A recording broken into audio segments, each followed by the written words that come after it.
গত কয়েকদিন ধরে ইন্ডিয়া বাংলাদেশের বর্ডারে বাংলাদেশি কয়েকজন নাগরিককে ইন্ডিয়ার বিএসএফ প্রকাশ্যে গুলি করে হত্যা করছে।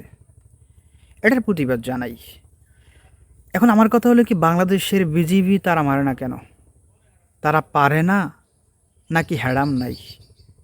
বাংলাদেশের বিজিবি পারেও হ্যাডামও আছে, কিন্তু সুযোগ পায় না।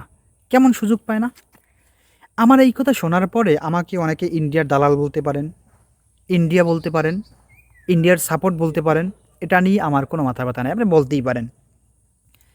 কথা হলো কি, এই যে বর্ডারে মানে কাঁটাতারের যে বেড়া আছে দুই দেশের সীমান্তে, এখান থেকে 60 গজ বা 300 ফিট একটা আন্তর্জাতিক সীমানা আছে। বর্ডারের ইন্ডিয়ার ভিতরে 300 ফুট, বাংলাদেশের ভিতরে 300 ফুট। এই 300 ফিটের ভিতরে বাংলাদেশি নাগরিক, ইন্ডিয়ান নাগরিক কারো যাওয়ার অধিকার নাই। গেলেই অবৈধভাবে যাবে।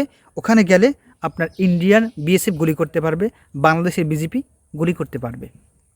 এখন দেখেন, এই যে সীমানা, এর ভিতরে ইন্ডিয়ার একটা নাগরিকও আসে না, তারা আসবে না।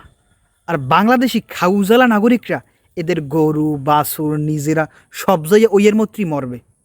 এখন ওটার ভিতরে গেলেই তো ভাই শাস্তি, ওটার ভিতরে যাওয়াই তো অপরাধ।